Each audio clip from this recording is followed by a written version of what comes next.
Right. Some formal things just to do before we get going with it. One is to read out that there are no planned fire drills during the meeting. Not that anybody's told me of anyway. So if you do hear a fire alarm, please treat it as real and evacuate the building via the nearest safe escape route, which is behind you and down the steps, and press the button on your right as you go down, which will automatically open the door. Exit by the door at the back of the building, walk across the inner car park to the evacuation point, which is slightly around the corner by the police station. Don't use the lifts and don't enter the building until you've been told it's safe to do so. And if I could ask you all to do what I'm going to do now, although I've done it already, and just check once again that your mobile phones are indeed set to silent. I'm also told that I'm supposed to remind you that there's no eating in meetings, but I'm not too sure why that is. But if you do have to eat because you've got a medical emergency or diabetes or something, please do so rather than fainting. I always find it's much preferable. So onto the agenda itself. I have an apology from Michael Lilly, which he sent me this morning. He doesn't actually attend as a member of the committee. He has observer status. So, but apparently he's got some ward issue which has come up this morning, so unable to attend. So we'll accept his apologies for that. So item number 1 is to note any other apologies or changes in membership, if any. Does anybody have any? No, jolly good. Minutes then, you've all received a copy of those minutes duly circulated. Were there any comments on the minutes? No, very good. Would somebody like to propose them? Good. I'll take Councillor Ward as proposing and Councillor Garrett as seconding that. You've all received a copy of those minutes duly circulated. If you deem them to be a true and accurate record of what occurred on that occasion and would wish me to sign them as such, you'll please signify in the usual manner. Everyone? Good. A little bit of encouragement is early. First cup of coffee still waiting. Right.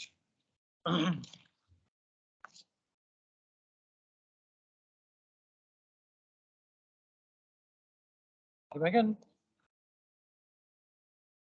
Right, we do have a very large agenda today, so I'm going to try and move through this relatively quickly so that we get to some of the more important points later on in this long agenda.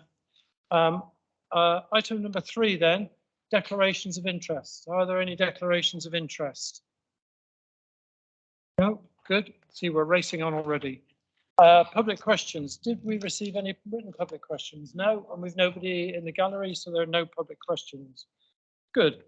I think we just hit your 10:05. And Jeff's here. Perfect timing.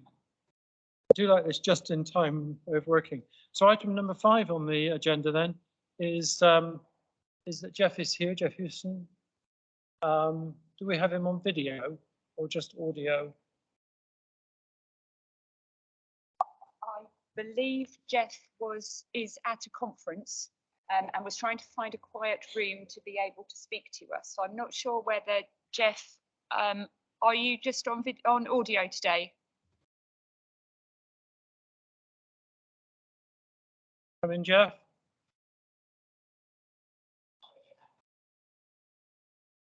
Hello, can you hear me now? Yes, thank you, Jeff. And can you see me now? We can. Thank you very much. We Excellent. could momentarily. Yes, can on that screen. Apparently we're just, bear with us a sec, Jeff. We're just moving you between screens.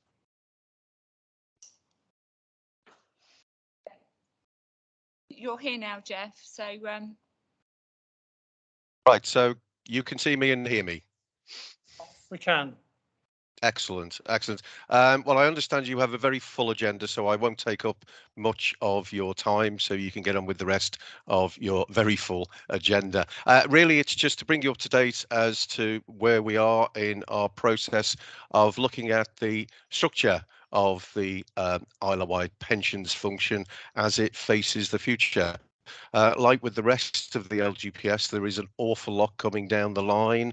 We've got McLeod, we've got Dashboard, we've got a new single code from the pensions regulator. We've got recommendations on good governance from the Scheme Advisory Board, and we have got regulations coming about climate risk and reporting. So lots to do over the next few years. So we've been asked to look at the structure and function and how you can best take that forward. What we've been doing so far is we've been interviewing, say, the staff. I was down there last month, chatting to a few of the staff, and also attended your pension board to gather where you are at the moment, what the structures are, who's doing what resources are in place, and what the issues that are being perceived currently are. So we've gone through that process. We've had conversations with nearly everybody now in terms of looking at everything from administration through to governance, through to the accounts, and how all of that is. What we're currently doing back at the office is to look at how you compare with other LGPS funds. So we're doing that on a general basis in terms of the costs, size, how you structure yourself, and then we're going to look at two particular LGPS funds. One in terms of size. Now, in terms of size, obviously, Isle of Wight is the smallest LGPS fund in England and Wales. So in terms of size, we have to look at probably London boroughs are the closest to you in terms of size, but obviously there's lots of differences between yourself and London boroughs, not least the fact that you are an island. So the other comparison that we're going to do is actually the Shetland Islands, because we want to look at those particular challenges that you have by delivering the LGPS pension function in that kind of way. So we're looking at those comparisons, we're drawing all of that data together.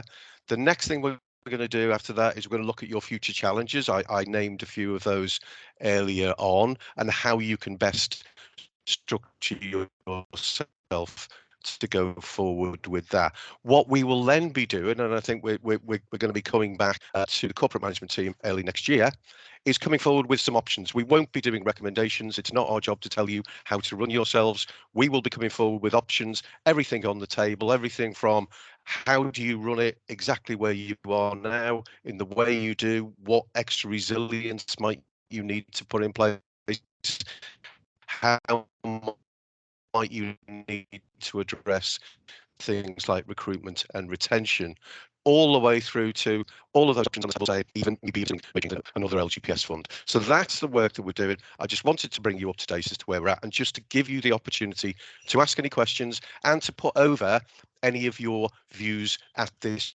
point in time. Like I said, everything we've been told, everything's on the table, but certainly from the with staff and the conversations that we had at the board, there is a very strong feeling coming over that there is a preference to continue to deliver this function from the island. I will leave it there, Chair. Thank you very much, and take any questions. Thank you, Jeff. Turning first of all to the committee, with any of you any questions for Jeff? This time I know it's early in the process, but no. Anyone else? Oh, Vanessa.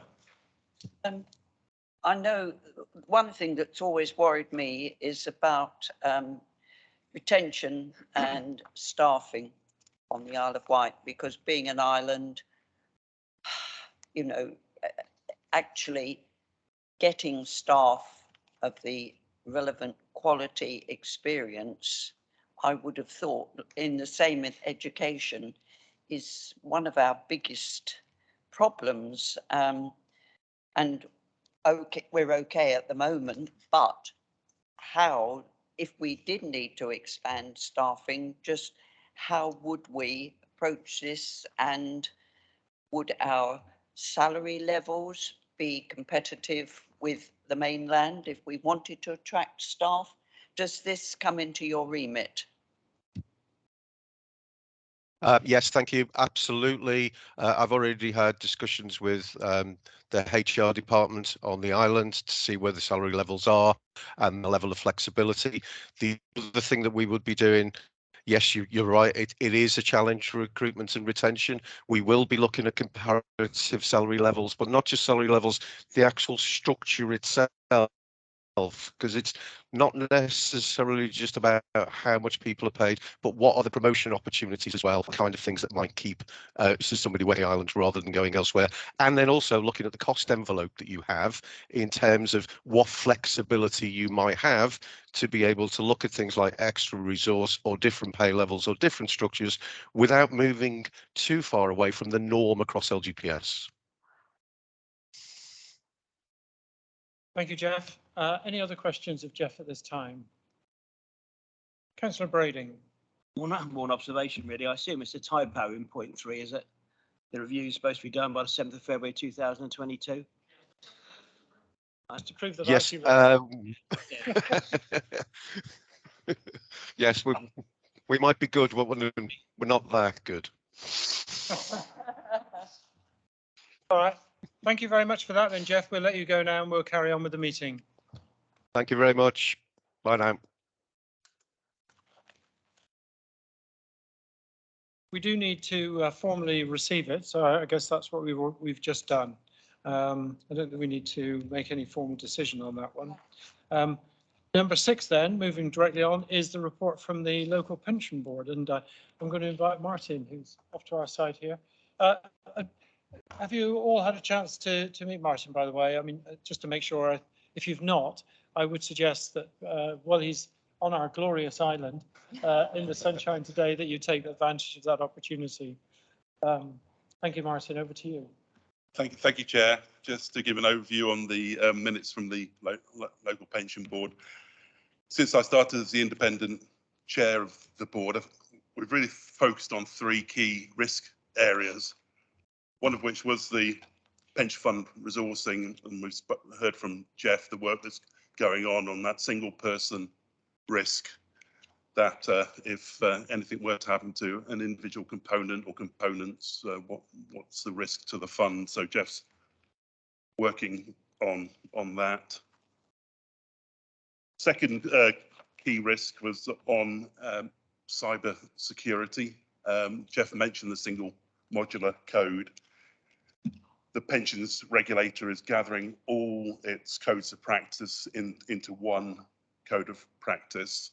And a lot of that will be consolidation, but we think an area where there will be an expansion of scrutiny will be on cyber security, cyber risk.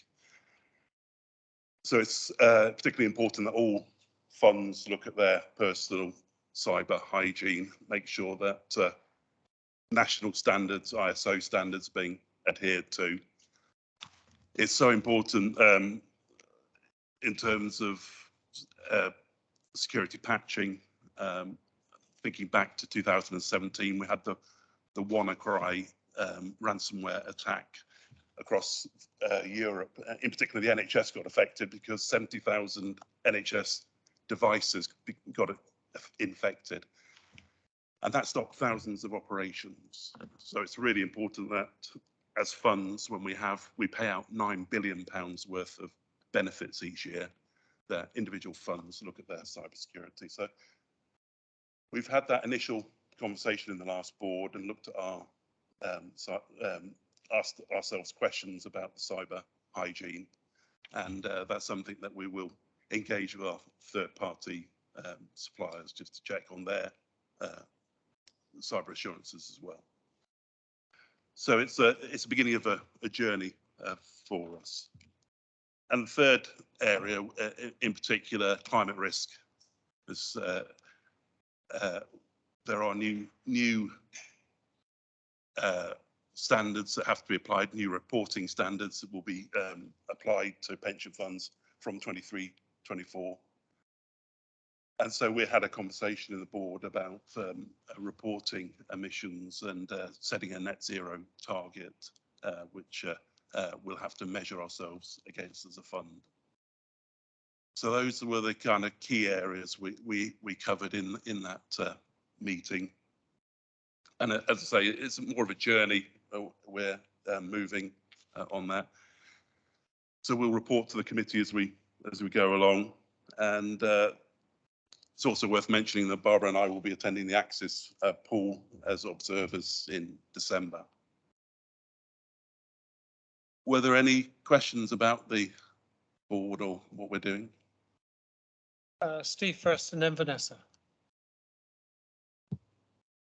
So, Steve Milford, Unison. Just a quick one on cybersecurity. Does the pension fund have any cybersecurity risks over and above what the council has itself? I mean, aren't these risks covered by our own ICT people?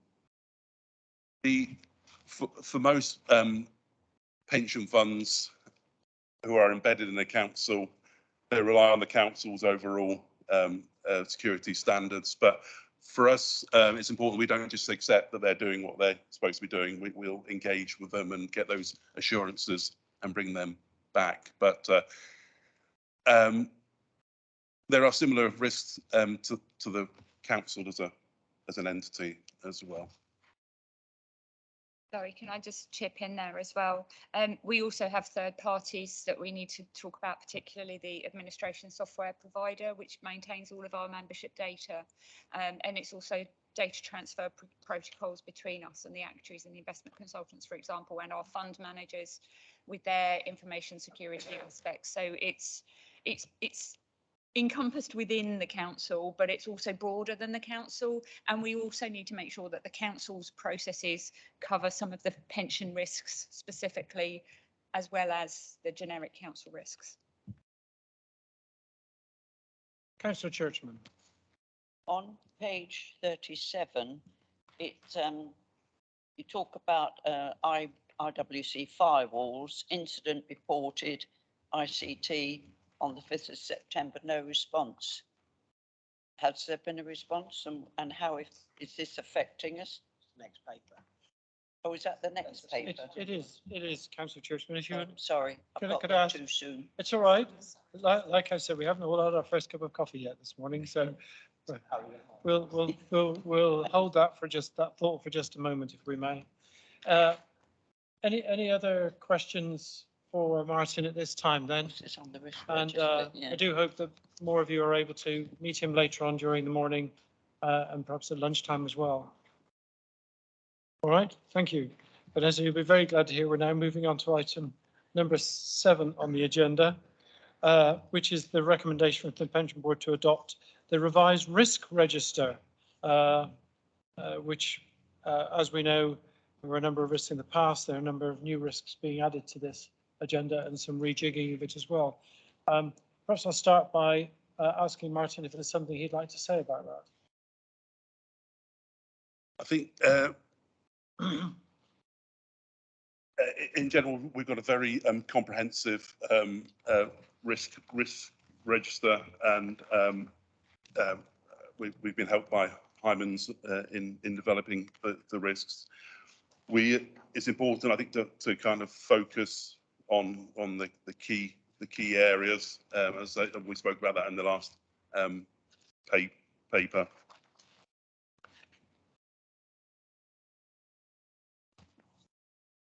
Okay, so we'll jump now to Councillor Churchman's question. Do you want to present your question again, Vanessa? Yes, page 37.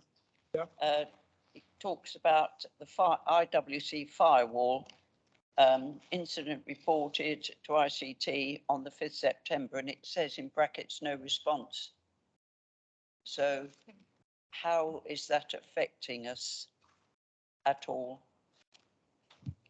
I can Sure. respond to that one. This was a very specific incident where I needed to access ironically, a cyber risk assessment tool to assess our cyber risks, and the access to the website to do the cyber risk assessment was blocked by our firewalls as a potential cyber risk. So just goes to show that our cyber walls are working. At the 9th of September, when this report was drafted for the Pension Board, I hadn't had a response from ICT to reopen that link, but now it has been opened. It was opened before the board meeting. I was able to complete the cyber risk assessment, and that formed the basis of the discussion that we had at the Pension Board. So there was no critical incident. It was just a kind of a slight irony that of firewalls blocked a cyber risk assessment tool, I think, but it's not caused a problem. We have completed the assessment now, and unfortunately, just due to time capacities, I didn't have a chance to re-update the risk register to update the compliance on that, but thank you for asking. We were actually fortunate, a number of us, I think, who were here to be on an IT update just the other day. And we heard from our IT manager just what the extent of the infiltration attacks are on us as a council. It was an absolutely staggering number. And I was very pleased by his response to the questions that followed that. Right, so on this item then, we have a recommendation to adopt the revised risk. Oh, more questions. Vanessa again. Page 39. I just don't understand it. What's it there? What's it proving? What, risk prioritization matrix for what? But what it is applied to? I mean, to me, it's just a sheet of paper with figures on it. It's common to quite a number of the papers we have in the council, this, isn't it? This is the council's method of scoring its risks. So risk management assesses the potential impact of an event and the likelihood and probability of it. And basically, each of those is scored on a 1 to 4 sliding scale. And this matrix assesses then the combined impact of those risks and helps us to address the most serious risks in high focus. So the red risks are those with high or major severity and high or very likely probability. So it enables you to assess all of the risks and the actions that the council and the pension fund is exposed to, and identify those ones that have the potential greatest impact on the fund to enable you to focus the work on there. This is a standard risk management tool. It has extracted from the council's risk management policy and is also adopted in the pension fund's specific risk management policy. So it's just a tool to enable officers to carry out the risks and for board and committee members to understand the risk scoring. And it's provided so you can identify from the summary reports that show that this is a red risk with a score of 15, for example, why it has been determined to be a risk. So it's determined to have a major impact and a very likely outcome. So it's just a risk management tool. It's exactly the same one that we use in the quarterly reporting documents, if you recall. For each of the areas of performance, what we're looking at, then we do include risk elements on those. We use exactly the same scoring matrix throughout, just to provide consistency. Councillor Brading. Thank you, Chair. I agree with what Martin said, actually. This is an incredibly comprehensive risk register. Easy to understand in many respects, and a lot of work's gone into it. I question the point of it. In so much as there's 10 risks have been closed down, that's been moved into other sections. And within those, you have some red risks. I'll give you an example. On the closed risk, you've got key person risk, which was red, and sufficient resources, as Vanessa mentioned earlier, which is red. That now comes under pension fund resourcing, which is red. But those two key elements that were red stood out to us as key person and sufficient resources. It's now moved into another risk title. So moving risk around and retitling them, to me, seems it's like a bureaucratic exercise. I agree it's comprehensive, absolutely, but I just really fail to see the point of moving red risk into another red category when they're clearly red risks in the first place, and it stands out clearer to us. When we read it, the old risk is clearer, and I think it's just a comprehensive bureaucratic exercise that I really don't see the point of. Sorry.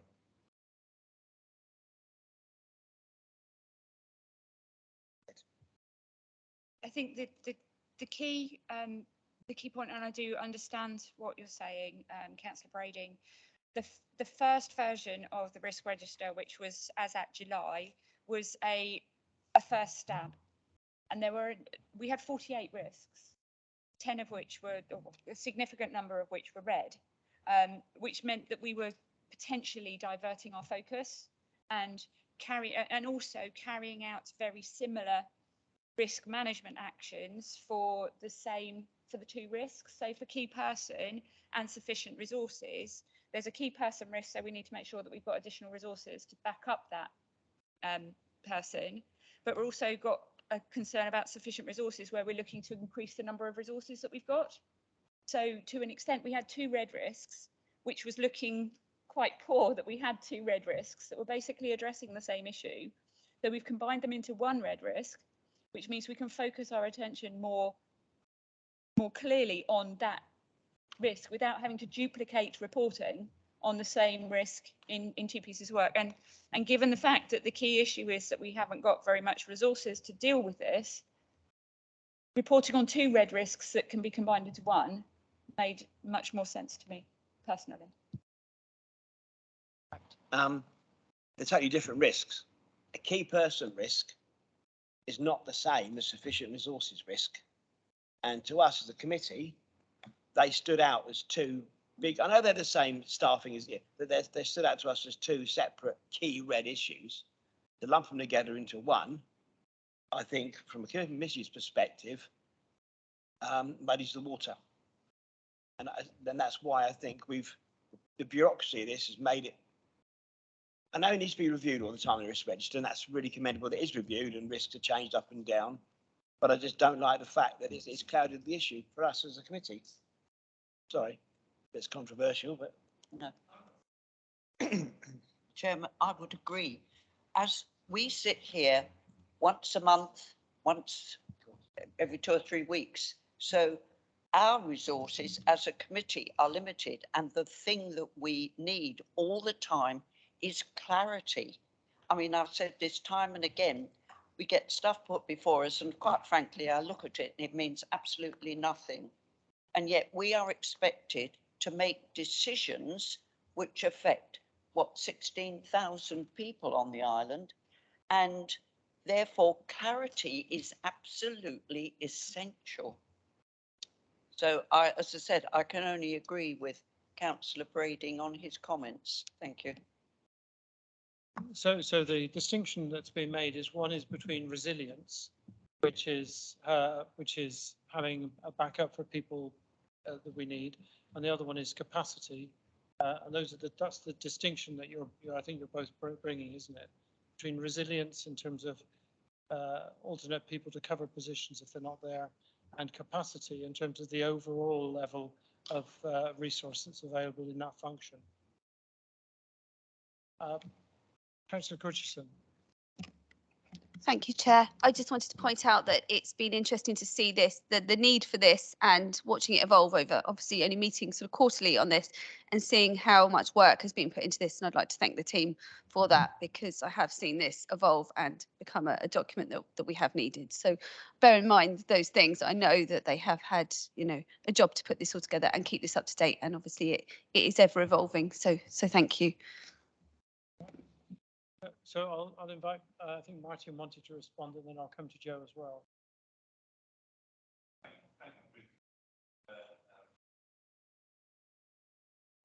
Thank the committee for all their views. It is an organic, ongoing set of risks. They'll change all the time, and we'll have to change them all the time and adapt to them. Take the points on clarity, and it is easier. We've got them on black and white, but they're actually in red, green, and amber in full colour. But yes, we do look to making them as simple as possible, and we have done work on consolidating where we can, because we want scheme members to understand, as well as boards and committees to understand them.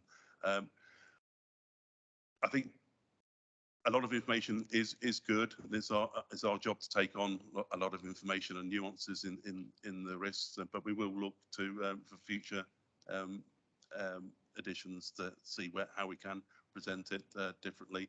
And as I say, we have been working on consolidating them into fewer risks, just to make them more readily digestible for our scheme members. I'm happy to be guided by committee members and board members, if you wish that risk to be separated again, I can separate it. It's really not a.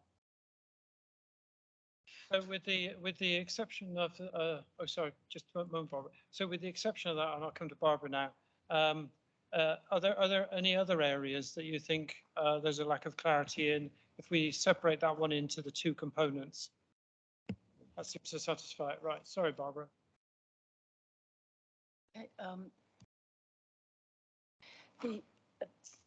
is this turned on? Can you hear?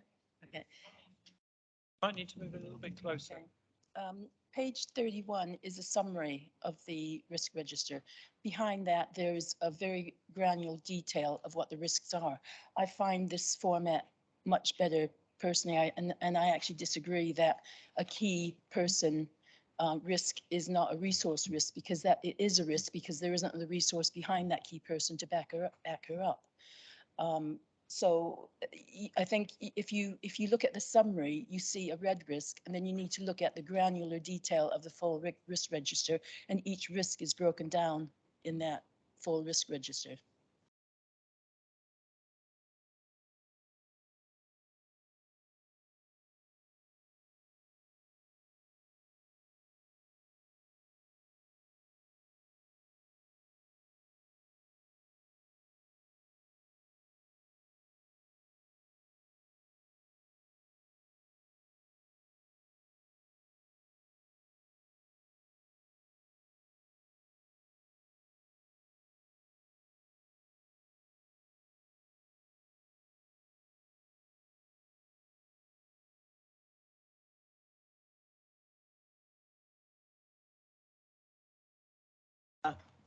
The red risks that have been amalgamated with others are going to stay as separate.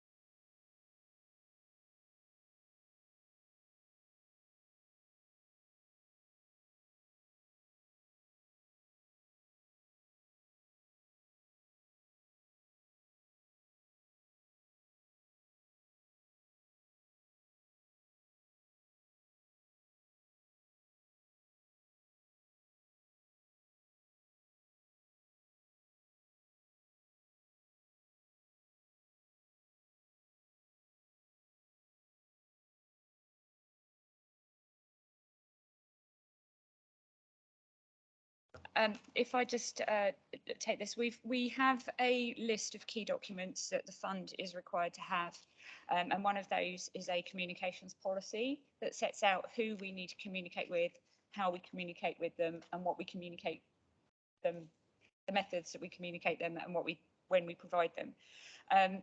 The fund had a policy that was adopted in February 2019.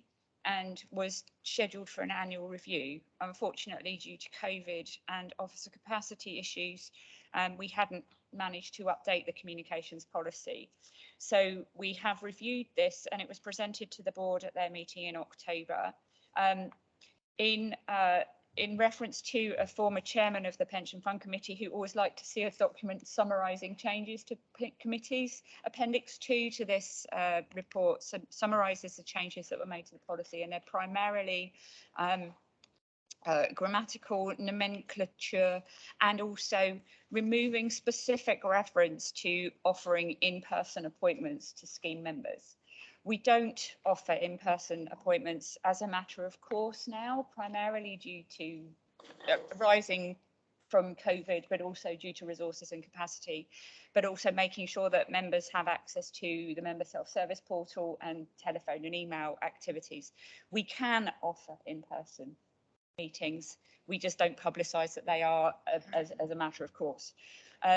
There's nothing significantly changed in the policy. But it needed to be updated for those changes. So the board are happy with what we've put in there. We do need to consider a plan, which we are working on as part of our resourcing requirements.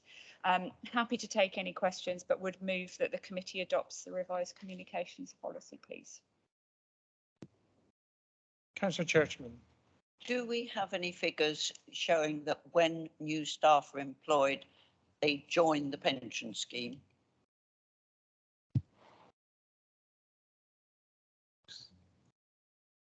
We would, yes, because we get a monthly data download from the Isle of Wight Council, and that will show us new starters that join the pension scheme. Most of the data, that's only those that join the scheme, so we wouldn't have any other data that who didn't join the scheme, because that would be down to the Isle of Wight Council, not the pension fund. In addition, sorry, the pension board receive a report at each of their meetings updating on changes to membership numbers. So the pension board are continually monitoring the membership of the pension fund. But promotion of the pension fund for new members is an employer function. So it would be the council's HR department that's responsible for doing that, rather than the pensions administration team. The pensions administration team can provide material to employers to promote the scheme, but it's not the pension fund's job to promote its scheme for the members. Slightly offbeat, obviously, if the council are responsible for that, how hard do we try? Because a lot of publicity going on at the moment, commercial ads, apart from anything, about having a pension. And I just wondered, you know, whether we push this as part of employment. Yeah, it is, Vanessa, it is an HR requirement to do that, but we as a pension fund, we attend all the corporate inductions. So we then promote the pension fund, the 50-50 fund and everything else, and transfers and all that sort of thing with all new members of staff. And we do that every time they actually put one of those sessions on. But I would reiterate, this is a question for the council, not for the pension fund committee. So it is the council's responsibility as employer. So if you have an issue, or if you have a question about how the council promotes its pension fund, it's a question to ask for an HR committee rather than a pension fund committee. Councillor Brady. Yes, a fair point, Joe. It is down to the council. I wonder whether, as a committee, we should perhaps have a headline number now and again as to, you know, how many. We can only challenge the HR committee or the council if we knew that it was a problem. If we don't know it's a problem, we can't challenge. You know, we can't challenge it. So if we knew once a quarter or once every half a year, you know, what the take up, you know, how many have joined, for example, then we can help challenge back if we knew what the data might be. So we do know, because of the figures that we have in our regular reports, how many are actually joining the scheme. I guess the question, which I'll pass over, is, do we actually know if there are member or employees who join the council who opt not to join the pension scheme? We wouldn't know, would we? The council actually contractually enrol everybody from day one. Yeah. So we wouldn't actually get to know, and if that person opts out straight away, then we wouldn't actually get to know whether or not they'd opted out or not, because that data wouldn't come through to me. Again, it's an HR question that you would need to ask the HR team to provide you with that information, and then you can potentially raise the issue here, but it is an HR issue. It is the council as employer that enrolls the staff. So if we had every 6 months, someone said only 5 people have joined the scheme recently, we could ask the council, you know, figure seems low, council, question mark. They might come up with only took 5 employees on, but we need something to go back with, don't we? Pension board receive this information on a quarterly basis at each of their meetings. If the pension board identifies that there are potential issues with the number of members, then the pension board may raise an issue to be raised with the council, with the committee. We do present the membership numbers to the committee on an annual basis within each of the financial reports that are presented for the year-end figures, so we can see how many members are with each employer. But then again, it's with each employer to promote the scheme where relevant to their members. And you will be able to see, I mean, we will provide at the next committee meeting a number of members of the pension fund by employer as at 31st of December, if we say that for the February committee. You will then know, as members of the council, how many staff are employed by the council. You will then be able to identify the proportion of council employees that are in the pension fund, but that is not our information to provide to you. That is the council's information to be provided. And of course, the Isle of Wight Council is simply one of the entities in that equation. If you wanted to know the total number, you'd have to go and ask all the members of the scheme how many employees they've had starting and how many of those join. It could be quite a complicated exercise, and it's dynamic because people come and go all the time. So, yes, Councillor Andre. Just a minor point here, and this may well be a question for the HR committee as well. But I noticed that accessibility is mentioned, and obviously it's very important that we do enable anyone that is eligible to access documents. As a default, do we have the paperless option as a default? Because it's also in there that P60s, paper copies can be requested. So obviously, and we know through pension committee, I mean, I am trying to go paperless. It's actually not as bad as I thought. But obviously, I just wondered, bearing in mind that we are trying to be so environmentally friendly, is paperless the default whilst still allowing for accessibility? I think from our point of view, you can have paperless if you want paperless. Again, it is an employer. It's the Isle of Wight Council that need to supply that to the individual.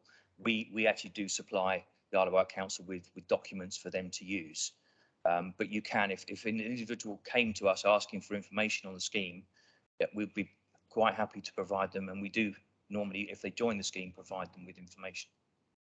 So they do get some from the pension fund. When we are providing, for example, we encourage all of our members to sign up to the member self-service portal, and the member self-service portal enables you to update your personal details, to check your benefits, to receive your annual benefit statement. And our default for all of our members is that we publish information only on the member self-service portal. We have circulated all of our pensioners and asked them to provide their preference. When we sent a mailing to a paper mailing to our pensioners, we asked them to respond by saying how would they prefer to be communicated with in the future. And the vast majority of those pensioners have said online is acceptable. We have a few that have requested paper copies, so we obviously consider those and deal with those appropriately. But we do, as a pension fund, send information to all of our employers and ask our employers to promote the member self-service portal, where members can obtain their initial quotes for retirement. And then if they have any further questions, that is then when the call or the email to the administration team come. The question that we have around accessibility that's mentioned in the paper is around, again, continual improvements to our website, that we are making sure that generally we are bound by the council's protocols in terms of communications, in terms of website accessibility, etc. But we do need to make sure that we are complying with those protocols. And we, as part of our ongoing review and improvements to our services, we are developing the website and ensuring that our documentation is fully accessible online for those accessibility requirements. It is a lot of work. We have over 17,000 members and we are trying to make it as paperless as possible. I think Steve. So sorry, can I just add in there, Joe? We mail shotted 6,000 of our pensioners, and the resource that we had to manage that was not enough. And we had plenty of people. Part of that mail shot was to get people to go online.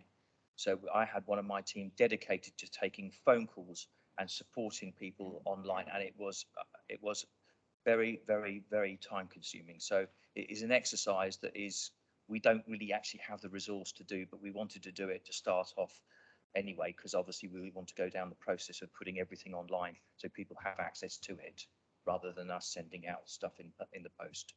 It sounds like the number of people taking up that has been very high. So I think Steve was the next question, then I'll come back to Councillor Andre. Thank you, Chair. I think you are saying that you are going to retain some ability to have face-to-face contact or telephone contact, because obviously some people still need that, so that's good.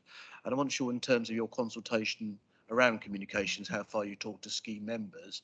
Anecdotally, I would say that you get a good response, because the people we speak to from the union do say they get a very good service, but I don't know how far you consult with them. We do promote online calls, so through Teams. So that's because obviously we don't have an office space to actually attend now. So the team actually work from home, but the people can access us through telephone, through the Teams, through email and everything else. So the face-to-face part of it is a very time-consuming part for us as a team, bearing in mind there's only 7 of us. And if everybody wanted a face-to-face meeting, we just couldn't accommodate it. So we have to be quite realistic on what we do to provide the service to the staff. But as I've never had any complaints that people, if they want a face-to-face, we do a Teams, and nobody ever complains that that's not the right way of doing it. So. And just very, very quickly, Steve, in terms of communicating and consulting with employees, we don't have a dedicated communications resource within the team. If we did, we would carry out more surveys, but communications is one of those things that kind of fits in at the periphery. So as part of our resources and our capacity issues, it's something that we have considered, and we do at some point want to do a member satisfaction survey, but at the moment we just don't have the resource to do it. I suspect the result will be very high as the answer. Councillor Andre. Yeah, it's more of a follow-up comment, really. I think this is probably something for me to take up with the Isle of Wight Council. But in the case of people who are blind, they can access online in terms of text to speech. But of course, we know there are a lot of graphs and data that actually is very difficult for them to access. But I think that's probably more something for me to take up with the Isle of Wight Council. And also things like font size and background colour are very, very crucial in that. But that's more, if we're following the Isle of Wight Council's protocols, that's something I will take up with them, which hopefully will then follow through. Thank you.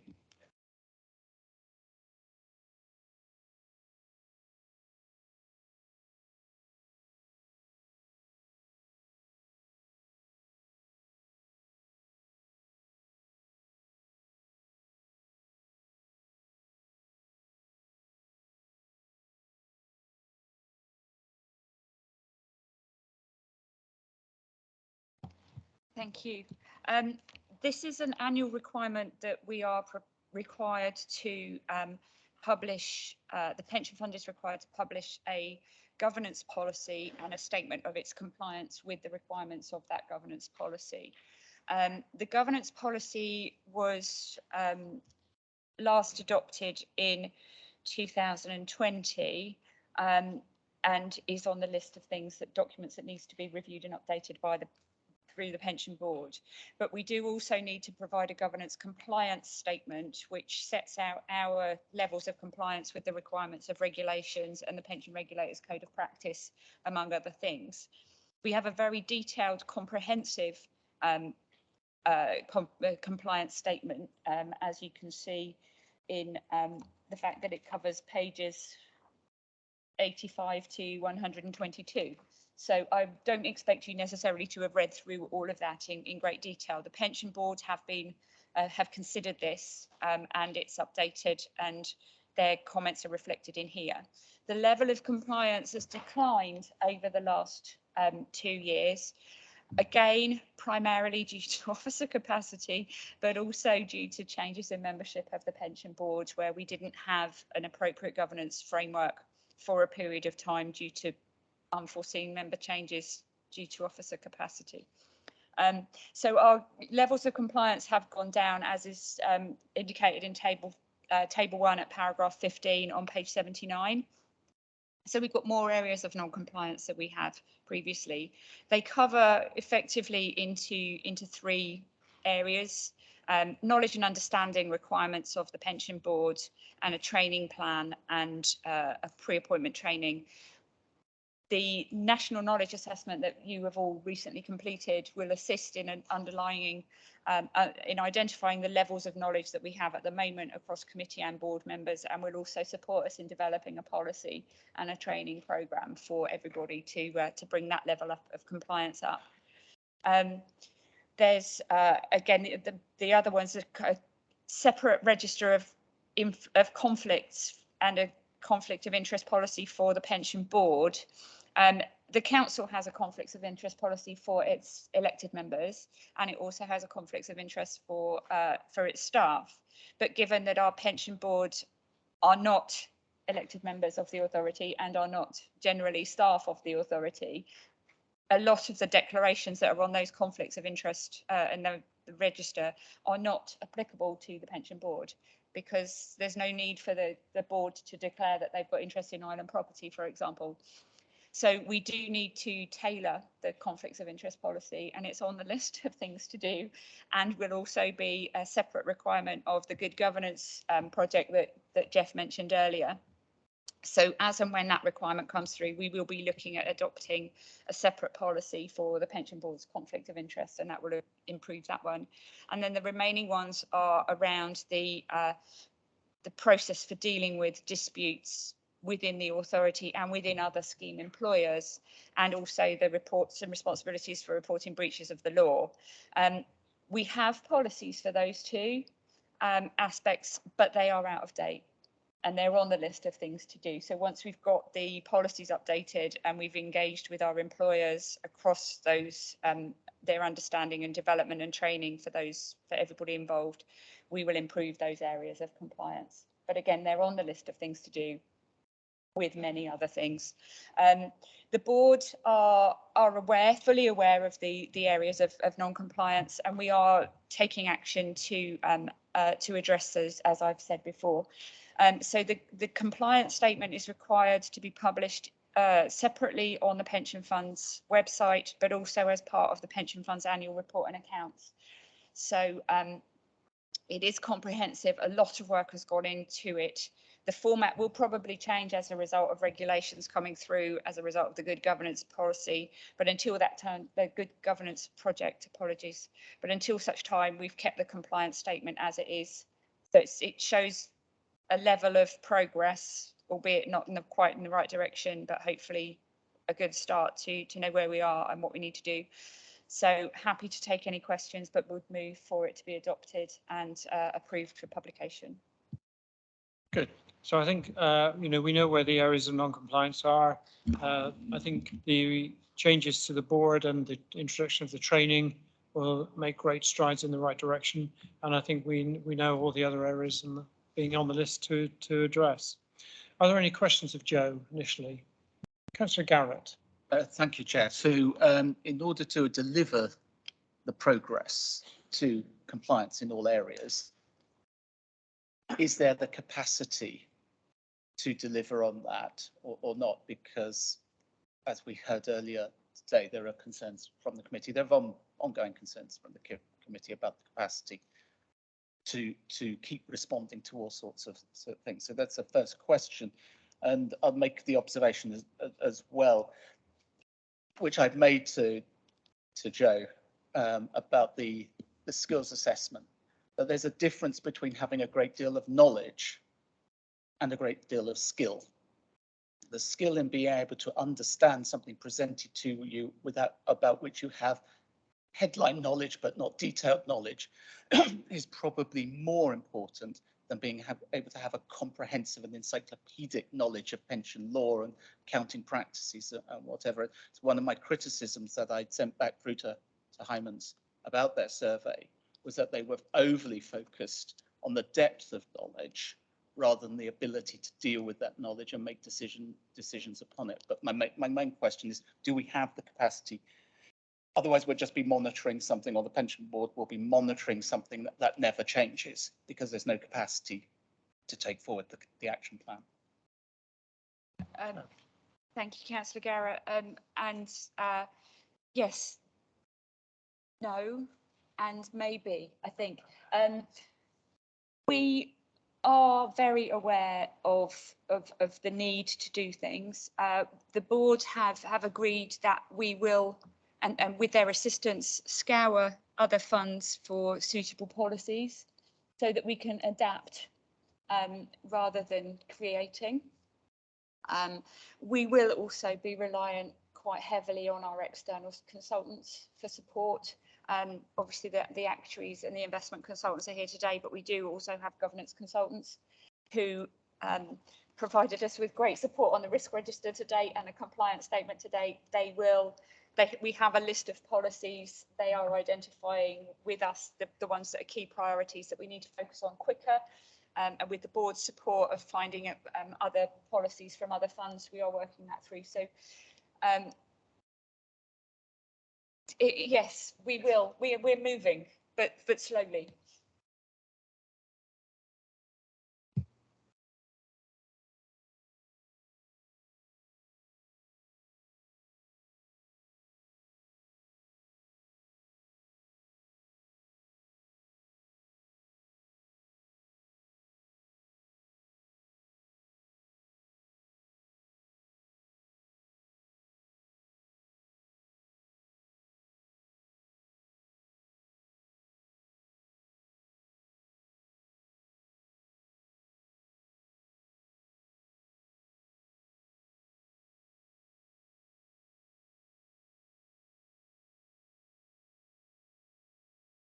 Councillor Churchman.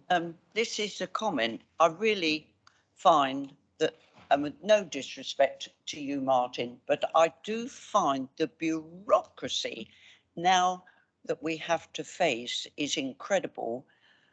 My first question is, why do we need a pensions board? Why do we need a committee? To me, it's one or the other. Until the pensions board came along, we were actually a very successful pensions not committee, but our pension fund was in very good nick, was quite successful. And now we have this layer after layer of bureaucracy, which is causing a lot of work for our officials, for our officers. And I really can't understand why we have both, because it just strikes me that we're doubling up on one another all the time.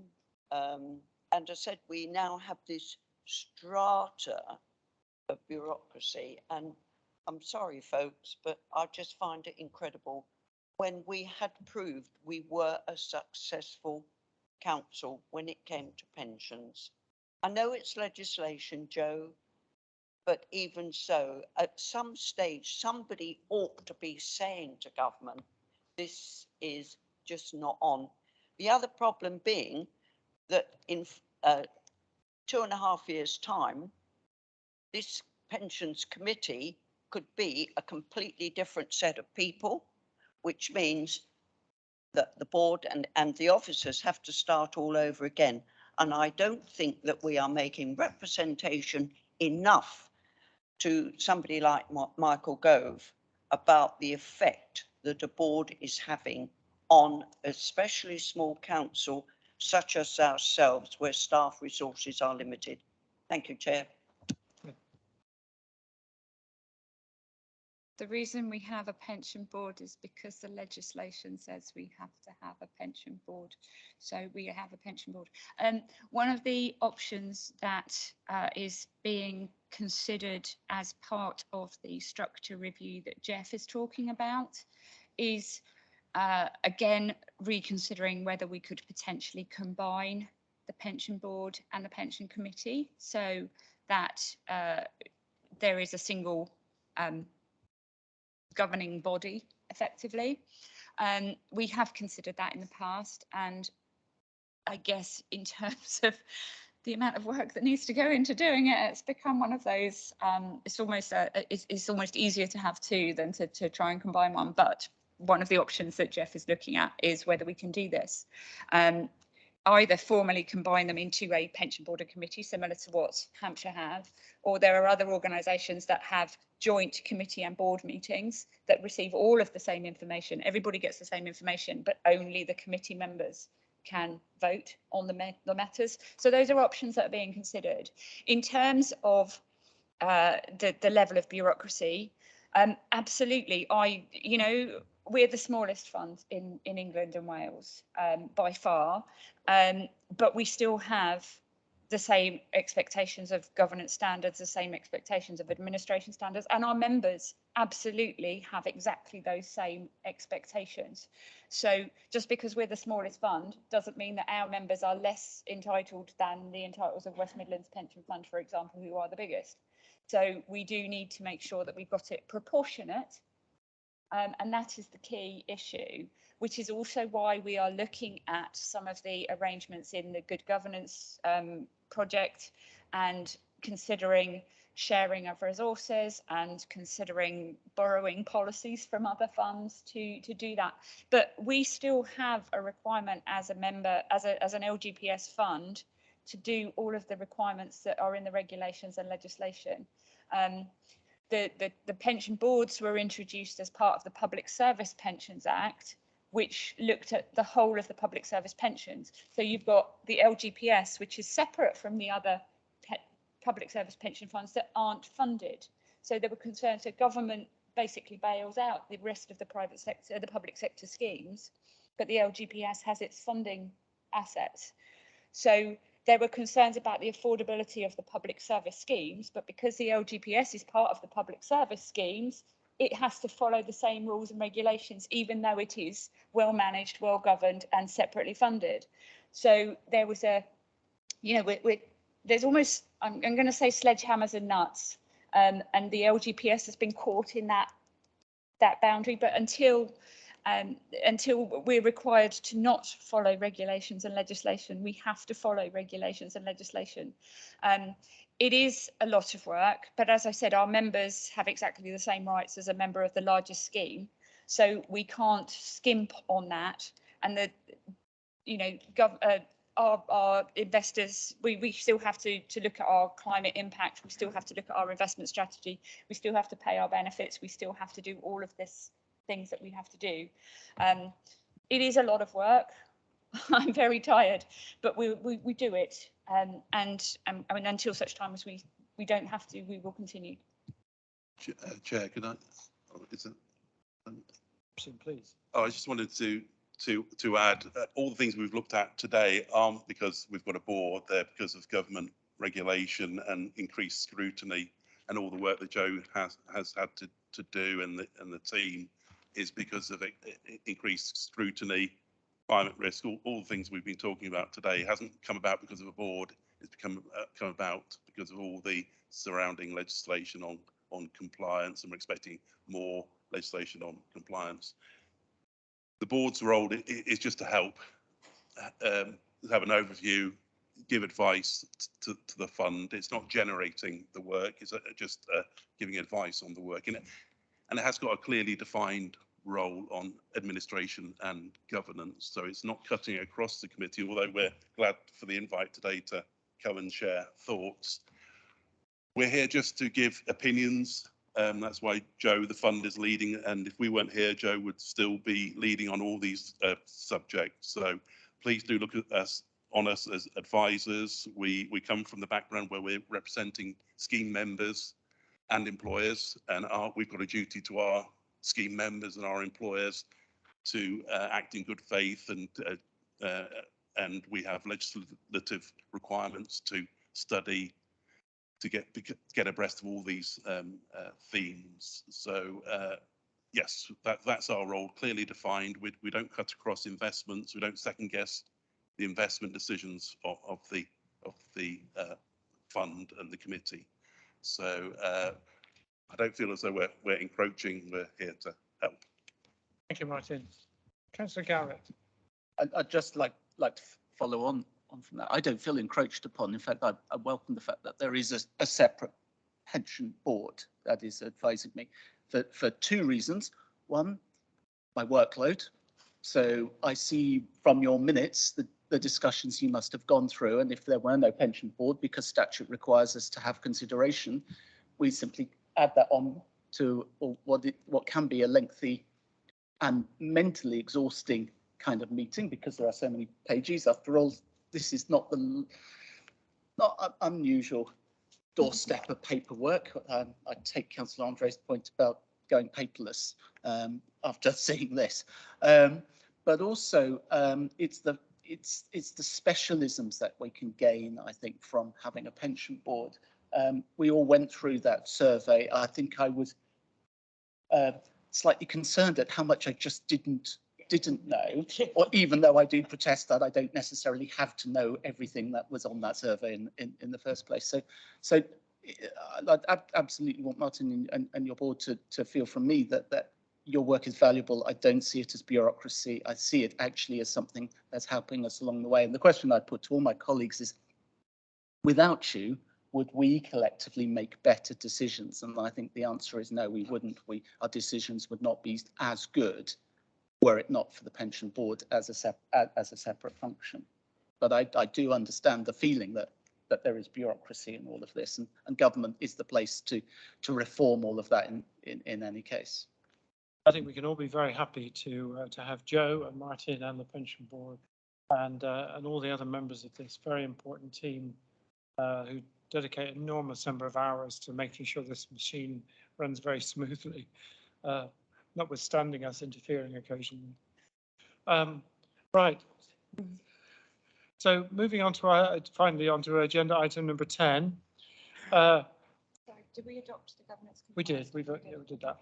So is it, first of all, is it still called the Department for Levelling Up Housing in Communities? I just thought I'd check that because it does change quite regularly, and the government changes quite regularly as well. One never knows. I assume it still is. So this is in relation to the consultation exercise. Joe. Thank you. You've got the consultation document, and you've got my proposed comments on the questions asked within it. It is in relation to the risk management and reporting, or the management and reporting of climate risks. It is not around investments and disinvestments. I have no issue with the principle of the requirements. I have significant concern around the quantum of the requirements and the amount of work and knowledge and understanding that is required to complete the complete this work.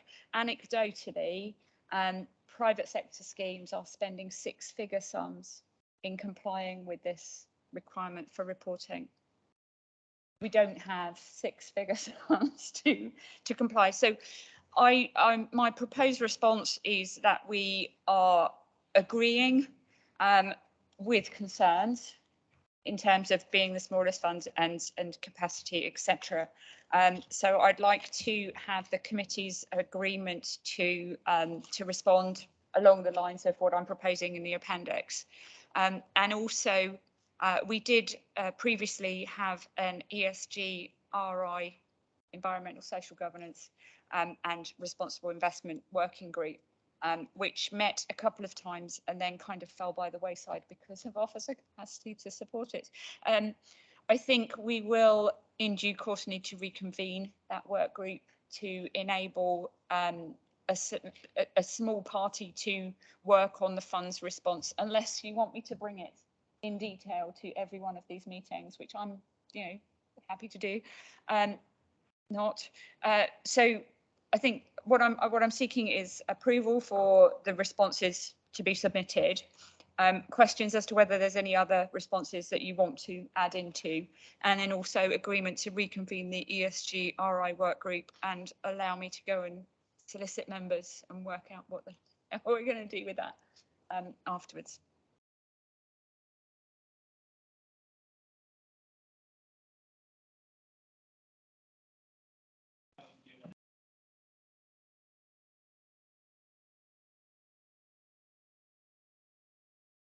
Could just ask in terms of I'm a non-voting capacity. I just want to say if you are resurrecting the ESG RI working group, I would like to be a member of that if possible. And I do recognise some of the comments on page 125 and all the reservations that you have about this mountain of data we're going to collect. But if we do have to collect a lot of data, I would respectfully suggest that we try and use it if we can to try and steer our decision making rather than just saying it's a pile of data over there. Thank you very much. We had to do it. We don't want to look at it even. So I think, just try and steer our decision making when we do have to do it.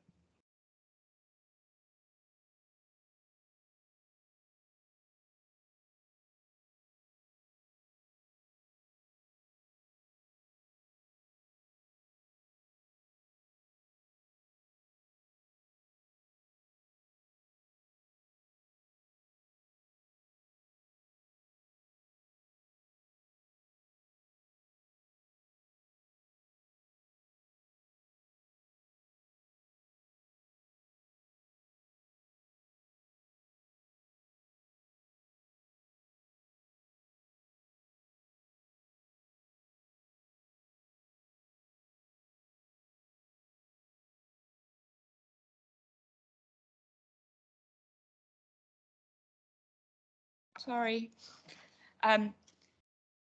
You are the decision-making body, and it seems counterintuitive that as a decision-making body, you don't have to have a required level of knowledge and understanding, whereas the board do. So that may be coming forward. So it may become more critical that you do have required levels of knowledge and understanding. Taking on board Councillor Garrett's comments about skills to understand rather than depth of knowledge, which is why we need a development plan to ascertain how we take it forward.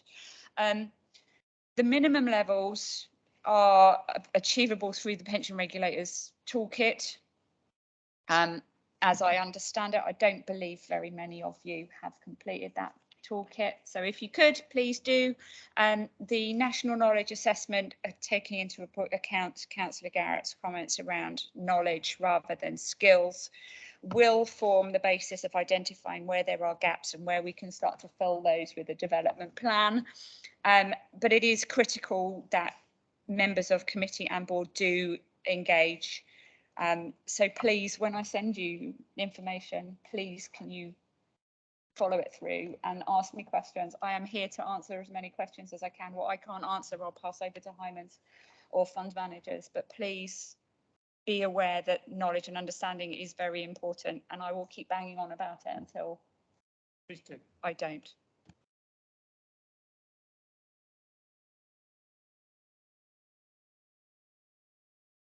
Very quickly, Emma, is there anything specific you want to say on GSAM before GSAM come in? No, I can do a brief introduction to them, but if you're running behind, then that's fine. We'll come back to your item after GSAM are finished, if that's all right with everybody. Thank you.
All right, everybody. So we'll carry on. So James and Jason, if you'd like to give us a brief introduction of yourselves, and then we're all in your capable hands. There's a box in front of you. If you press one of the buttons, a red light should come on. How's that? Can That'll everyone put hear you me? onto the online system. Perfect. Hi, Emma. Can see you there on the side. Hello. Hello. Well, good morning, everyone.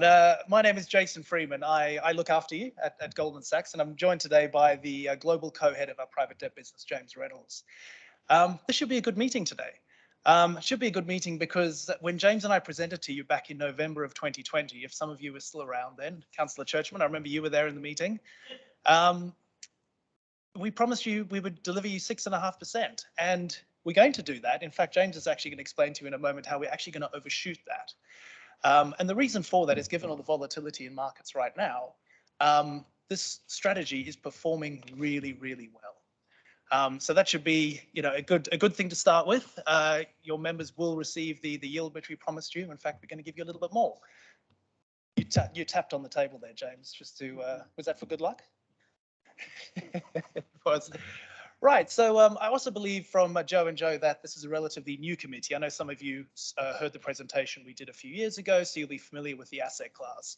So I know we've only got 20 minutes. What we'll do, we'll just start with a brief overview of what the asset class is. We'll then look at performance, which is really good. And then we'll look into what the future may hold. So I'm going to hand over to James just to talk you through the asset class and give a general overview. Great. Thank you, Jason. Good morning, everybody. My name is James Reynolds. I'm the global co-head of private credit at Goldman Sachs. I've been at Goldman Sachs for 22 years and an investor for the last 22 years. So this is not the first cycle that we're going through. And I would say the same about our team. We've been doing this for 26 years. And so this is an experienced team that you have here, managing your investments both in Western Europe and also in the US. So maybe let me step back and explain what it is that we do, how we do it, and why we think this is very differentiated. We'll go into the fund, which is about 95% invested in the US, so we're getting towards the end. We'll show you a few stats, and then we can talk about the environment and why this environment is actually, I would say, probably a positive for this type of strategy. So first of all, if we step back, what is it that we do? We originate senior secured loans. So this is the safest part of the capital structure into large-sized corporate borrowers. They are typically headquartered in North America or in Western Europe. So this is not an emerging market strategy. What we do is exposed to floating rates. And so when the rates rise, it's actually very good news for this business. You can't say that to many asset classes, but this is actually great news for this particular asset class. So you'll have noticed that actually the portfolio that we're exposed to is currently yielding base rates, SOFR, LIBOR, plus about 800 basis points. So how do we do it? Origination is key. It means that there is no intermediary between us and the corporate borrower. How do we achieve that? One is the scale that we have allows us to directly go to the corporate borrowers, the relationships that we've established over the last 25 plus years, both in Europe, in the US, typically with private equity sponsors. Our companies are typically single B rated. They are in general owned by private equity firms, and we've established relationships over 2 decades with these private equity firms. I would say that for probably the top 10, 20 private equity firms around the world, we are their number one financial partner when it comes to direct lending or private credit. The name of the game in credit, and I've done that for 22 years now, is really to avoid default, right? That's the way that we've outperformed for the last 26 years. This cycle is no different. What will happen here and the performance or not of this portfolio, and that's why I touch wood, because there's no guaranteed returns, but the performance will depend on default or the lack thereof. I'm pleased to report that since we started in Europe, we've never had a loss. I'm sure we'll have losses in the future, but the way that we've avoided losses across many cycles in the past is to really target these very high quality businesses, always having in mind that they should withstand a recession. No matter where we are in the cycle, we're not here to time the cycle. We're here to lend to high quality corporate borrowers. So what do I mean by that?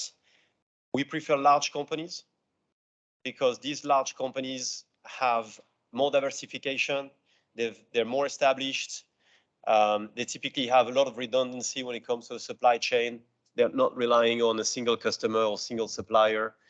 And so history has shown that these large companies tend to go through recessionary environments and come out of these recessionary environments in better shape than their smaller competitors. Actually, what happens typically, and I sat on a number of boards during the GFC, is that the market leaders tend to come out of recessions in a better shape and have typically acquired some of their weaker customers as well, weaker competitors.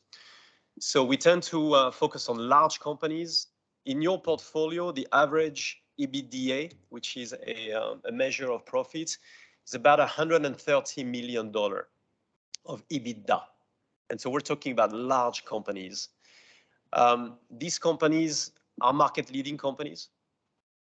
What it means is that the relative market share is very high. They have pricing power, which is really important in this environment, given we're going through certainly unprecedented, at least for 41 years in this country, inflation pressures. And so our companies have pricing power. They can pass it through to their clients.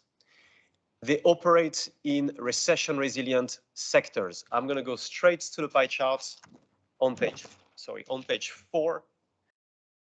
We only invest in recession resilient sectors. We're not exposed to the sectors that are the most vulnerable to this particular crisis. And we've done it for the last 25 years. History has shown that, again, if you want to outperform and avoid losses, why would you go into cyclical segments? Right? This is not a timing the market strategy. And so we go after large-scaled software assets.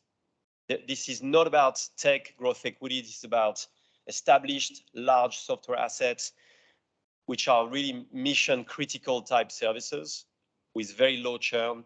We go after healthcare, and there are many subsegments in healthcare. We go after mission critical services, B2B services businesses. We have a bit of packaging, a bit of private education, and distribution, food and pharma distribution. These are the 4 or 5 sectors which represent about 95% of your portfolio. And so we're not exposed to the consumer. We're not exposed to retail. We're not exposed to energy crisis. And so anything that is industrial, manufacturing, we're not exposed to it. We're not exposed to the automotive sector, the building sector. All of these are cyclical sectors that we do not want to lend to, right? And so that's the portfolio that you have today. As you can see, it's also a very diversified portfolio when it comes to regions. I would just caveat one thing, and the further away, I was recently in Australia, Singapore, Korea, Japan, the further away you are from Europe, the more people are worried about the headlines, and maybe rightly so. The one thing I would say about our European portfolio, given the scale of our companies, they are very international businesses. Actually, as a matter of fact, in your European portfolio, 82% of the European companies are international businesses. And actually, their biggest market is the US. They just happened to be headquartered in Europe. And so you can see here, your portfolio is about 40% headquartered in the US. Those companies tend to be very US, on the other hand, very domestic, but 60% are European headquartered businesses. And just to give you a stats, the European portfolio is growing 5% this year organically, when Euro is probably in recession right now, going backwards. That portfolio is growing 5% organically. It's deleveraging through cash flow.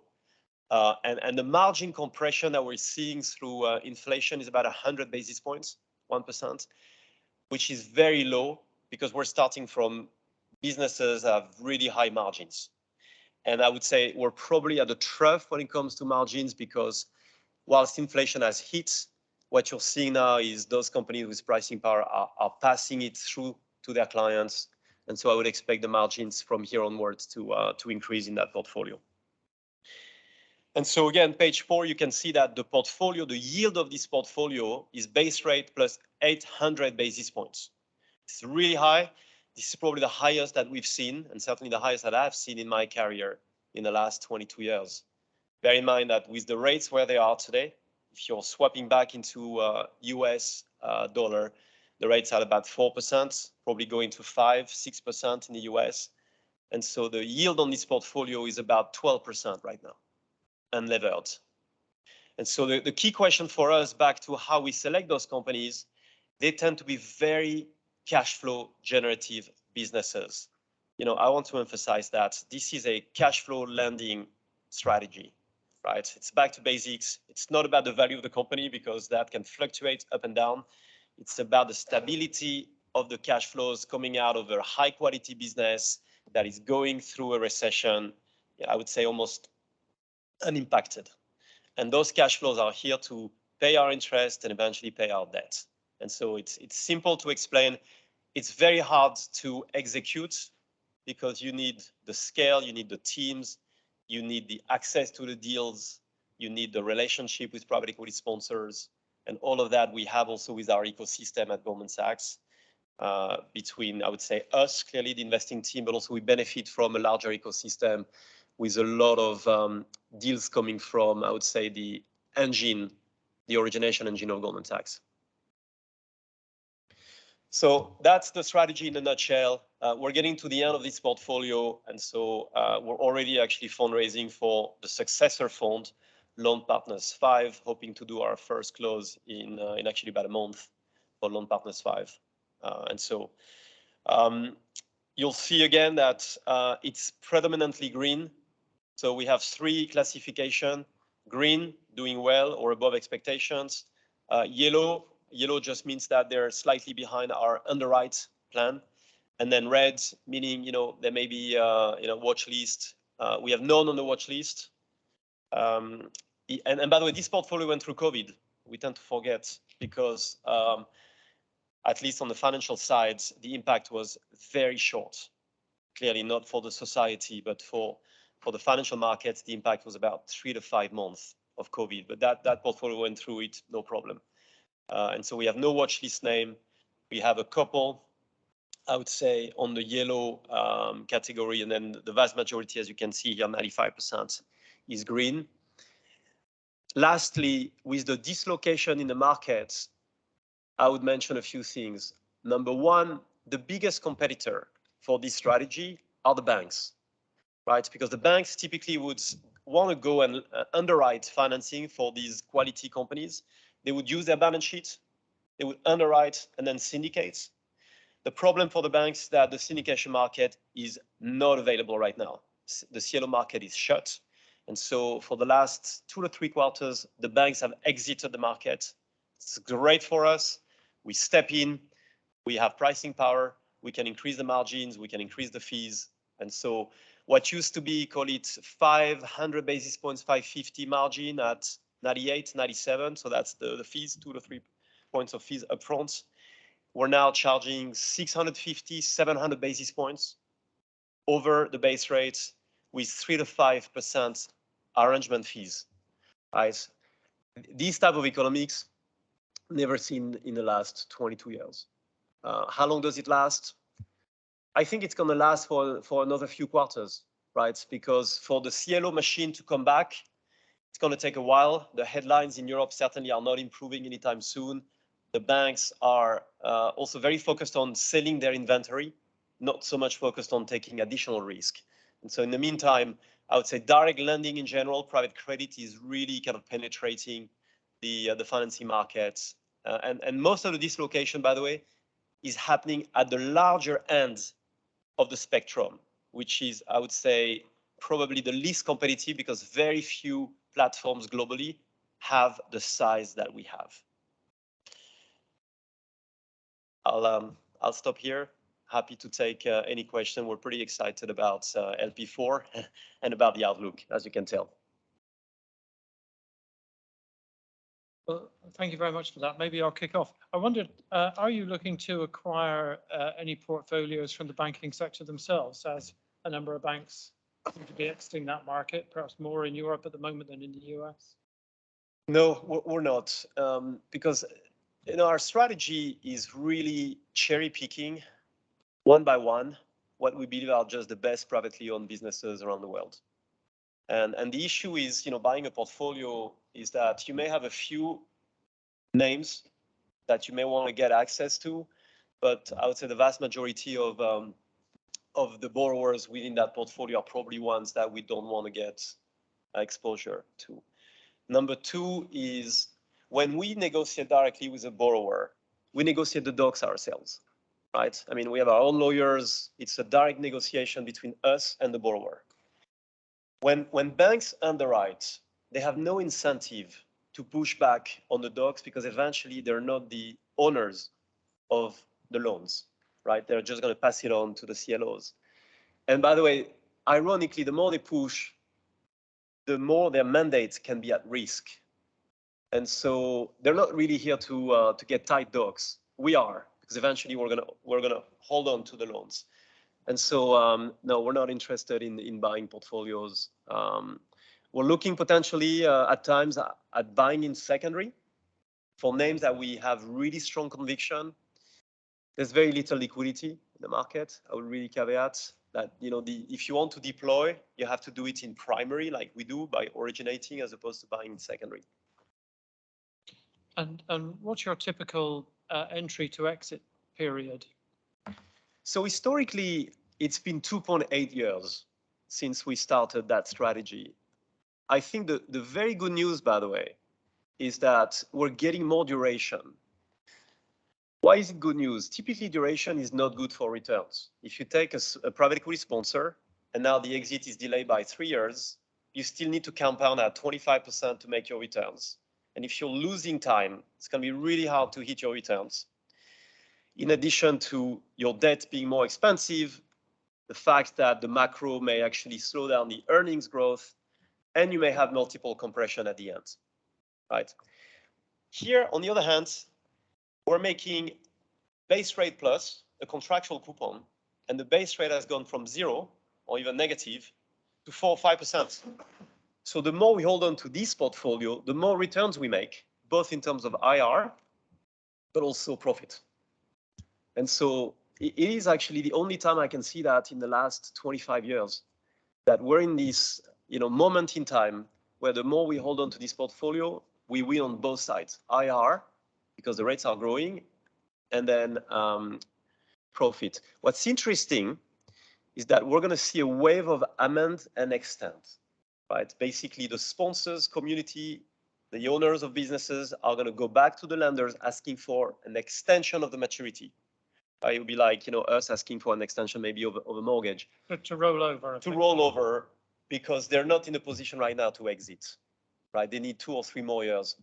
What's interesting, and we've gone through 5 of them already in the last 3 months. And by the way, the best assets are going first, right? Because they have the luxury to go to the market and everybody is willing to extend. What's interesting is when you extend today, you reset the pricing. And so what used to be maybe 450, 500 over is now 650 over plus consent fee, right? So the debt is becoming very expensive. Now, the companies that we have in our portfolio, they have the cash flow generation to support the interest burden. But I think if you look at the most exposed sectors, again, consumer, retail, cyclicals, exposed to energy crisis, you're going to start seeing a little bit of stress in the system. That's another reason not to buy portfolios, by the way. That's why you want to cherry pick. When you do this job, you want to cherry pick one by one the right assets. I don't want to hog the floor. I'll throw it open to my colleagues now and look along and see what they've got to query here. I'm sure there are lots of questions. I have loads in my mind, but I don't want to sit here all day doing it.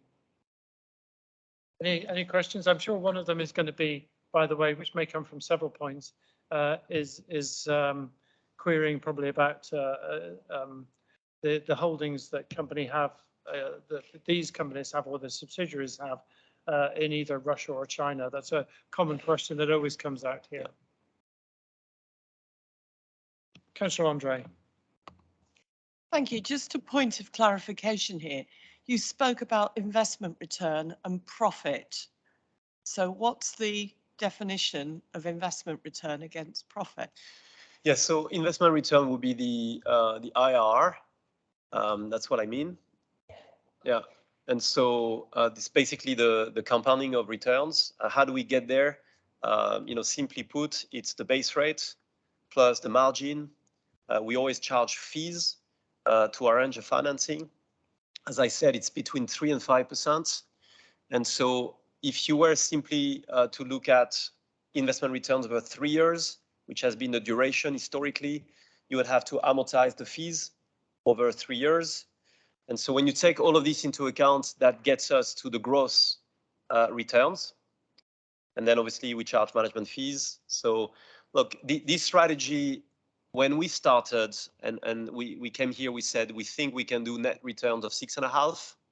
Right now, our net return expectation is meaningfully above that. We'll see, that's why I touch wood. Time will tell, but in our projection, it's meaningfully above. The profit, on the other hand, is just every year that passes by, this portfolio is compounding at base rates plus 794 basis points.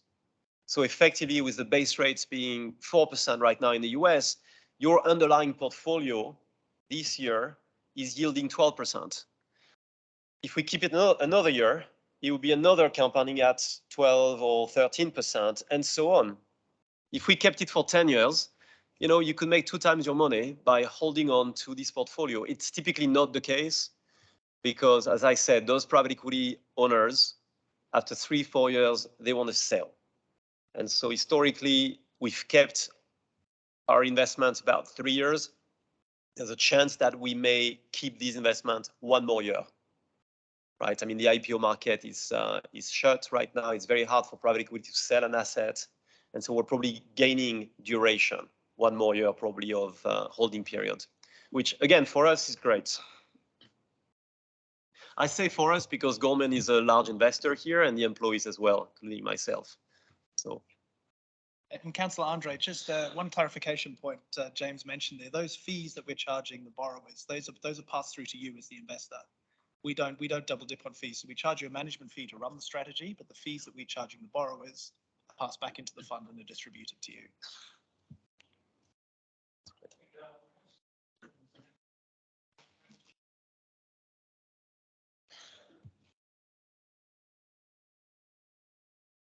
Councillor Ward.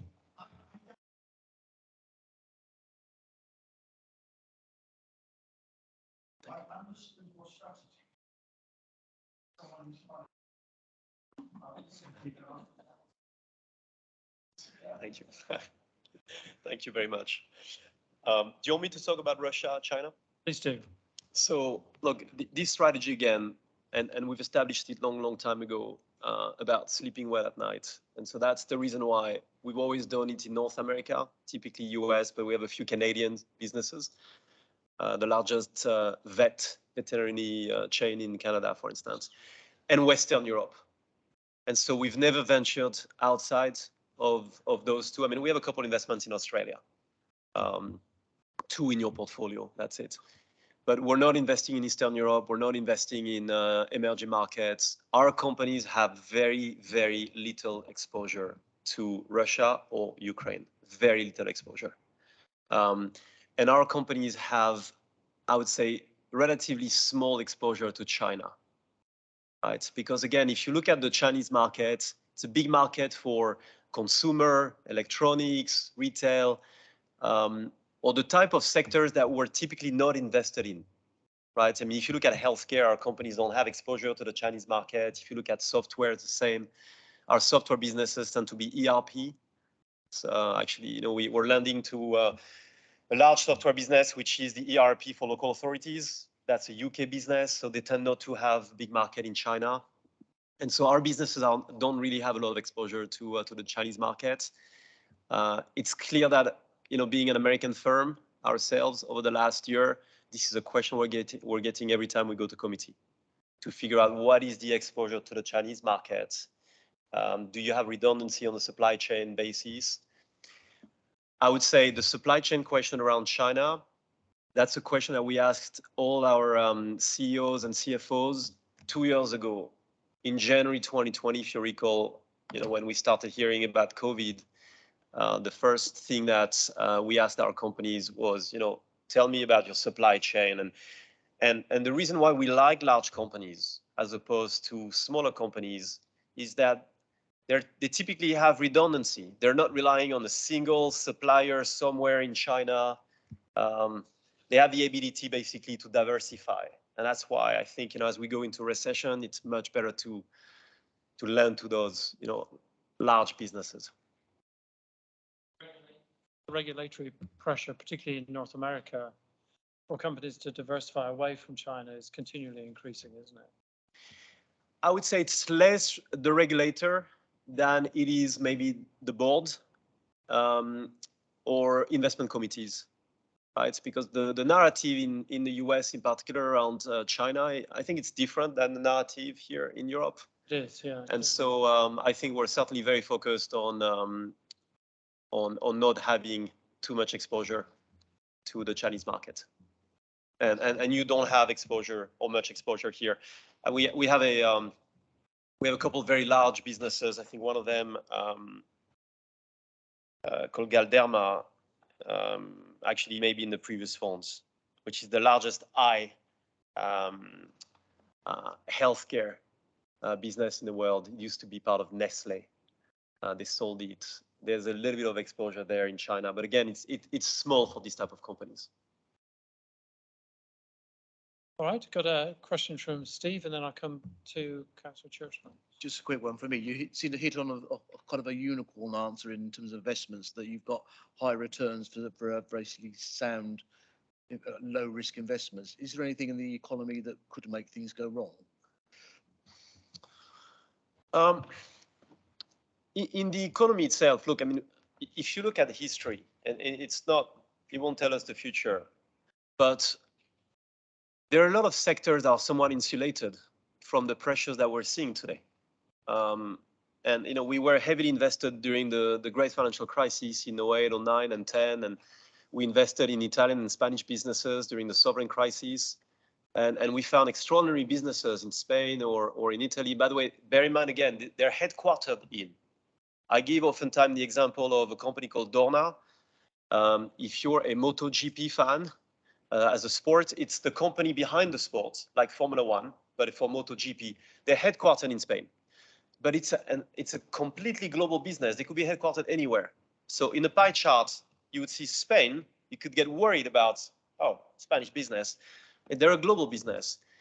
So those businesses, even in times of crisis, whether it's inflationary driven or a contraction in the economy, they tend to and that's why we pick them, right? They tend to be relatively insulated from what's going on. My biggest fear is less around the economy as it is around kind of geopolitics, right? Because that would have an impact on every asset class, even the safest. And again, if you look at our European business or portfolio this year, 5% organic growth when euro is going backwards. Right, so these companies are already proving the points that they're recession resilient. I often give the example of Allianz Boots. We all know this company. We invested $2 billion. I invested $2 billion in June 2008. Right, about 3 months before Lehman Brothers, and that company at that time had 750 million pounds of EBITDA. And we exited in 2012, the company had 1.4 billion pounds of EBITDA, almost doubled its profit through the financial crisis organically. So last question then from Councillor Churchman, if we may, and then I think we'll have to wrap it up. I always ask this about oil. I mean, I haven't checked today, but the price of oil, I think before yesterday, dropped below $90, but it doesn't seem to be having much impact on inflation, which is where I would expect inflation to drop slightly. And also the dollar. Do you see the dollar maintaining its very high level, not just in this country, but I mean across Europe? And why are the Americans keeping the dollar so high? You know, because it's affecting Europe and certainly affecting us. Sure. Look, I mean, these are questions for more of an economist, but I would say as a practitioner, look, if you look at inflation today, the commodity shock and the energy crisis has a lot to do with it, although even food inflation is running high, in particular in the UK, but I think about 60% of inflationary pressure were driven by the energy crisis. And so I think, you know, if the oil is coming down, which is not necessarily our assumption, because right now there's also a demand shock in China, right? And so when China comes back online, that's going to probably drive another kind of probably oil shock in terms of putting pressure on the oil price. And so I think our economists and our experts are saying that commodity prices are going to remain high. And by the way, for it to start, you know, filtering its way through inflation is going to take some time as well, in particular in Europe. I mean, the US is energy independent. So that's about oil. Again, I would say your portfolio is not exposed to oil. The other thing about the US dollar being very high, and that's probably also our assumption for 2023. Look, I mean, it is certainly serving the US economy, right? It's making it much harder for other economies. And so in the meantime, if you want to be a bit cynical about the US economy, it's certainly serving their purpose in this environment. And so, our expectation is that whilst we've probably hit a trough in terms of pound, dollar, or euro dollar, it's going to remain very high from an historical perspective. Right, I think we'll okay.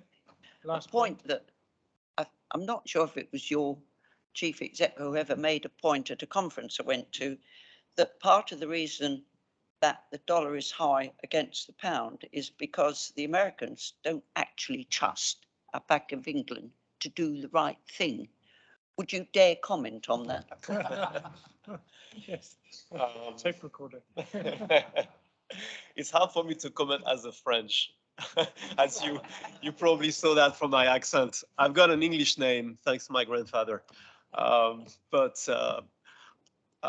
Look, I think the market certainly over the last few weeks have shown that there's a renewed confidence in kind of the UK economy and the pound. So you've seen a rally in the market, post the new government.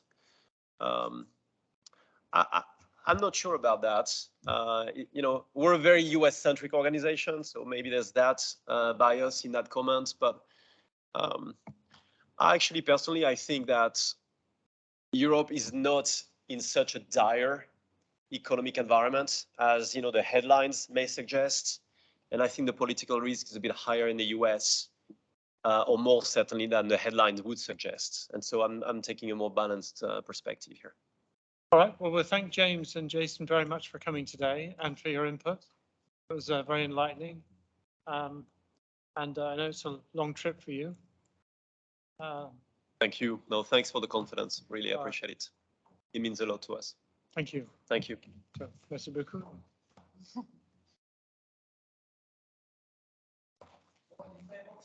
Yes, please. Yeah. Yes, please. Thank you. I'll let Emma give us a bit of feedback. Yeah, these two are really get those covered. The others can skip over. Okay. Thank you.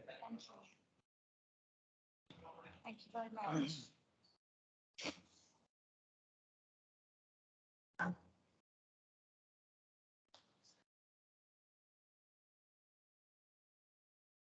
Emma. Hello, can you hear me? I can hear you very well indeed. Thank you. I can see it intermittently cutting out. I thought GSAN did a good job there. Arguably, their life has been made much easier in recent times with rates rising. It's much easier for them to hit their performance target than it was a couple of years ago when they were first appointed. So I would expect them to at least beat their performance target, if not exceed it substantially. But they're doing well, and they've drawn down all the money that you did initially invest with them. So quite happy to see that they've done what they said they would. In Good. terms of the investment monitoring report, can largely take it for noting, albeit just to flag that the last couple of months, I'm sure everybody in the committee room is aware that has been a very volatile time in markets.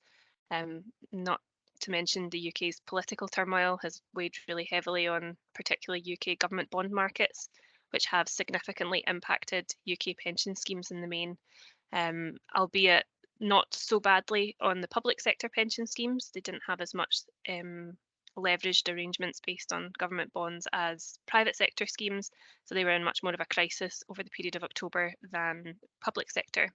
But the mini budget that was released in September did cause substantial fall to the prices of government bonds, UK government bonds, and that caused yields to rise. Now that's not necessarily a bad thing for particularly an LGBS pension scheme, because your valuation is typically based on yields. So as they rise, the value of your liabilities fall. So whilst some asset classes are declining, so are the value of your liabilities, and therefore often showing an improved funding position. So it has been very volatile. Equities also posted negative returns over the quarter and since, although they're starting to stabilise again. The pound fell substantially too, again starting to climb back up ever so slightly, which did boost overseas equity returns, but it was pretty much, if you look at the summary page in the investment report of the returns across all asset classes, it probably doesn't do justice to the massive losses that were experienced in credit markets over that period. And it just goes to show the importance of diversifying your investment strategy and all the hard work that the committee have done over the last few years to do so. Going into things like private debt, you just had the presentation from GSAM on, they've done really well in this period. So not just focusing on equities and bonds like traditional investment asset allocations would have, but going into things like infrastructure and private debt provide you with some tolerance when markets are so volatile. And that being said, the assets to the end of September for this scheme have pretty much been relatively stable. You're still valued at 650 million.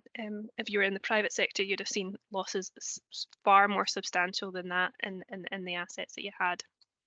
So very volatile, predominantly led by UK political turmoil. It has somewhat settled. It fell further in October, bounced back towards the end of October, and November seems to be, touch wood, much more settled. What I would like to draw the committee's attention to is the Lion Trust, which used to be Majedi. So the UK equity mandate that you have on page 5 of the investment report. And page 6 of the investment report, you can see the longer term performance for Lion Trust UK equities is substantially behind its benchmark still over that year and over the last 3 months. Baillie Gifford is also substantially behind, but that's more of a reflection of the type of benchmark that Baillie Gifford have. They have an absolute target of 4% throughout the year, no matter what happens in markets. So when markets fall, we will see quite a big gap between that absolute return. But Lion Trust or Majedi are targeting the market plus 2%, and over the last year have fallen substantially behind that. Now it has been very volatile and it's hard to time markets, particularly in the UK when a UK mandate, and I'm sure that that's what they would say when they if they were to come in and to have a presentation, and it is over the longer term, but even over the longer term they're still falling behind that. And at the last committee meeting we looked at alternatives that were available, and so I don't know, maybe we'll pick up with Joe at the end of this section, but just to confirm that we did agree in principle to move these holdings to BlackRock and their UK equity mandate after a short selection exercise. But there was some questions raised over the tobacco exposure that we had in that mandate. And so we were tasked to go away to look at the exposure and if there was anything that could be done with this one. And it was just to confirm that the BlackRock out of the 3 UK funds was the most appropriate and the only one that we rated highly on the Access platform. They do have tobacco holdings and are the only ones with tobacco holdings.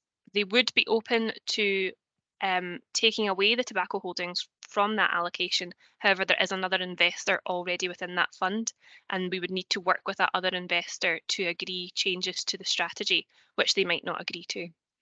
So I think it's still prudent to switch away from the Lion Trust Machete holdings, and I think the BlackRock fund is still the most appropriate one.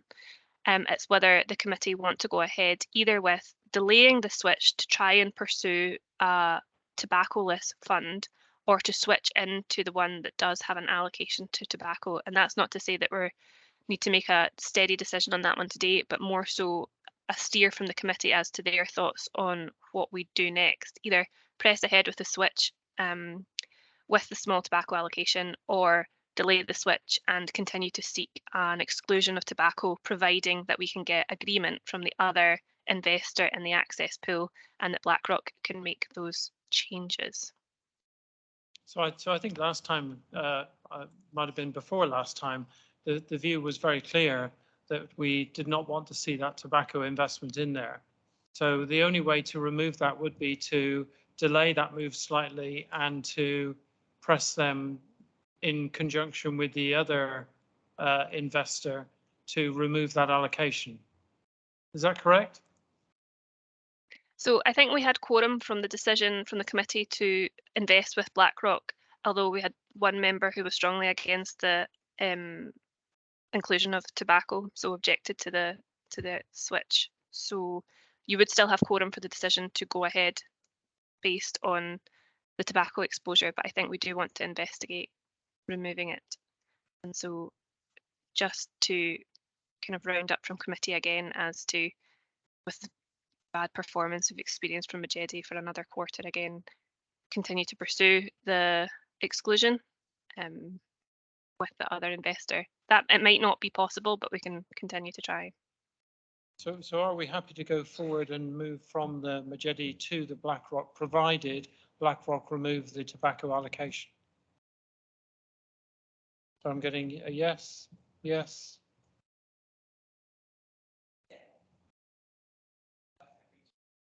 Okay. Yeah. Okay. Okay.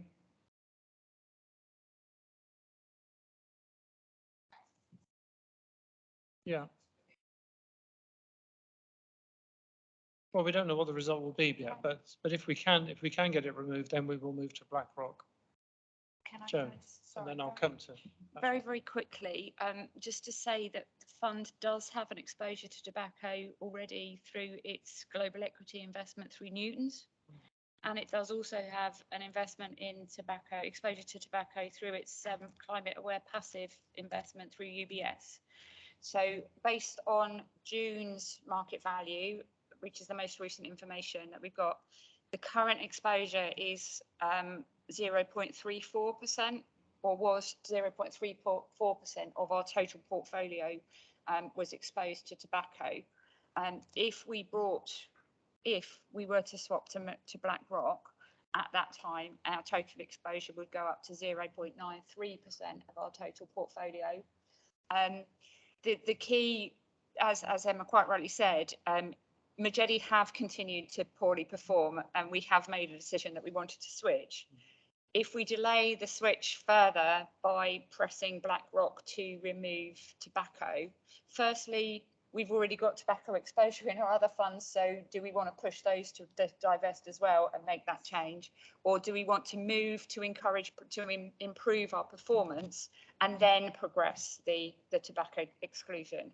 I think if we're managing performance, we almost need to move now and then progress the exclusion. Or if we're looking at exclusion, we need to acknowledge the fact that we're going to continue to have poor performance until we can make that switch. So I think that's the decision really, is do we switch to protect performance and then exclude, or wait, risk continuing poor performance by excluding? And then if we're excluding, do we push our other investments to exclude tobacco as well? Right, Councillor Andre, then Councillor Brading. Thank you, Chair. That's very helpful, Joe, because for me, the balance is whether or not we we'd already effectively made the decision to go to BlackRock and move away from well, Majedi. It was hoped that when Majedi were taken over, that their performance would change. That clearly is not the case. And as you say, we are already exposed to the tobacco market. So for me, the decision is quite an easy one, that it would not be in the best interest. The balance is definitely that we do not delay and remain with Majedi. Okay, so the motion, just to rephrase it then, is to move anyway, and afterwards continue to press them to remove the tobacco allocation. I would support that. Afterwards. Okay, Councillor Brady. Yeah, I think I would endorse that when Emma speaks. It's clearly not encouraging. The other company may go along with us investing, so we delaying it. We may be left with the same decision anyway. I've been on this committee now for over 5 years. Always had concerns about Majedi's performance. It's always been an issue we've discussed. I was impressed with BlackRock's presentation. So I think we should we should push the tobacco issue after the event, right, but we're less than 1% exposed to it. So I would support that we actually just make the switch now to BlackRock and get on with it. Okay, so we're voting on that move then. If everybody's happy that we exit Majedi, move to BlackRock, and then after that continue the pressure to remove the tobacco allocation. You proposing with there? I thought you proposed it already. I was echoing your. So I think we got everybody happy with that proposal. Okay, we got 1, 2, 3, 4, 5. Those against? Abstain? 1. 2. Okay, so two abstaining, 4 in favour, none against. Right, so that's carried. Yeah. Right. So which one do you want to take next, Joe? Well, I mean, we can skip through these two, 14 and 15. It's just to note unless any questions. So does anybody have any? We're going to try and remove a few items to press on here. Does anybody have any questions on the work plan, or will? All right, take that noted and agreed. Thank you. The next one is items circulated for attention to note those. We do every time. Everybody happy with that? Yes, so there's okay. And then the next ones are right. Are there any questions from members this time? Usually aren't. No, good. So we'll deal with that one too. Right. So one query. But I mean, hopefully one of you can. LDI. I've got a thing here from the Times that Legal and General are up before one of the committees talking about LDI funds. Could somebody please expand on what LDI funds are? Just because I'm not sure I understand it. So it's more predominant in the private sector pension schemes, although there are some public sector schemes that do have LDI, and it stands for liability driven investments, and it's essentially funds invested in UK government bonds and some derivatives like repurchase agreements, i.e. buying and selling bonds, and interest rate and inflation swaps, trying to hedge the change between interest rates and inflation for a scheme's liabilities. So obviously liabilities go up and down with changes in interest rates and inflation. LDI funds aim to invest in a way that matches those changes, but typically they have to be leveraged, so they have to use derivatives as well, so that you can gain enough exposure to the markets to protect the full membership of the liabilities.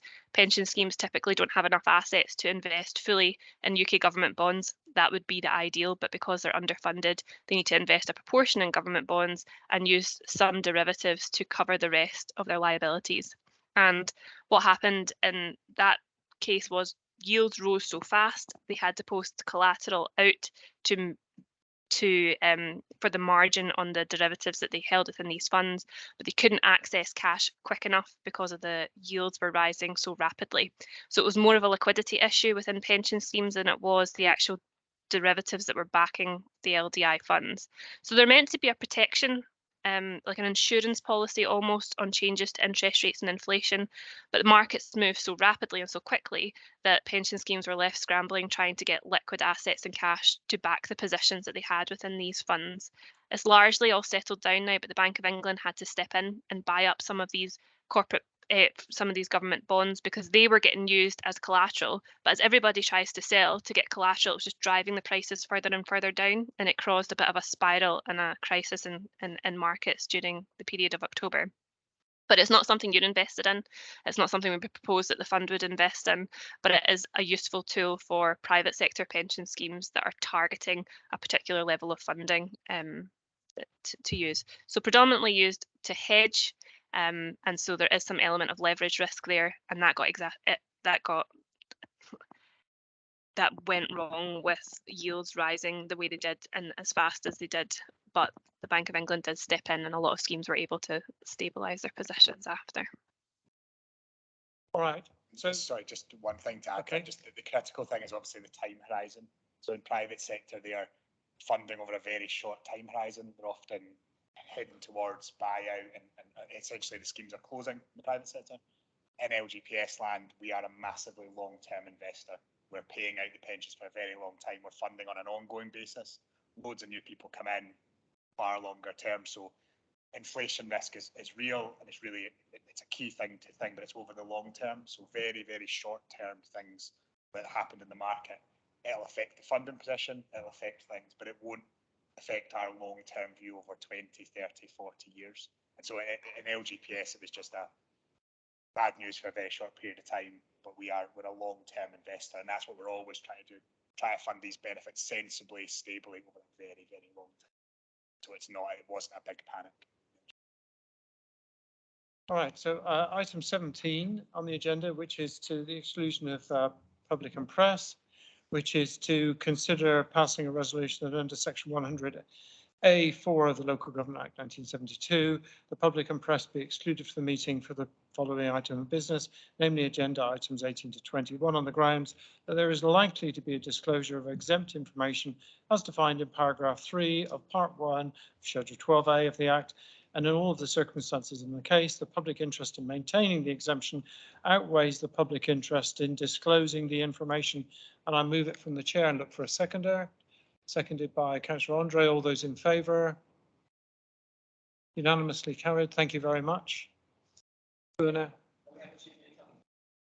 Oh yes, sorry. Right.